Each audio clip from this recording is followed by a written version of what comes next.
Dëshira e Turqisë për të u përfshirë në programin SAFE të Bashkimit Evropian u përsërit nga presidenti Recep Tayyip Erdogan, teksa foli me gazetarët pas kthimit të tij nga Etiopia. Lideri turk i bëri thirrje Unionit të çlirohet nga agjendat e ngushta që janë të papajtueshme me epokën e transformimit të shpejt. Për vite me radhë ne kemi shpjeguar në çdo platformë se vendi ynë do të jap shumë kontribute pozitive në Bashkimin Evropian. Është koha e duhur që Europa ta përfshijë Turqinë në mekanizmat ekzistues të mbrojtjes dhe sigurisë. Bota po ndryshon, edhe për sa kohë mund të mbetet Bashkimi Evropian robi i agjendave të ngushta në këtë epokë transformimi tepër të shpejt, është e pamundur të kuptohet, tha Erdogan.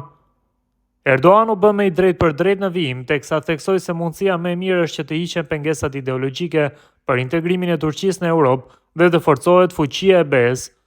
Ata tani duhet të pranojnë se qëndrimet që përjashtojnë Turqinë dhe injorojnë realitetet globale nuk janë as pak logjike. Krijimi i një arkitekture të re mbrojtëse në Europë, nëse ky është qëllimi i tyre, është e qartë se krijimi i saj pa Turqinë do të jetë një përpjekje e pamjaftueshme.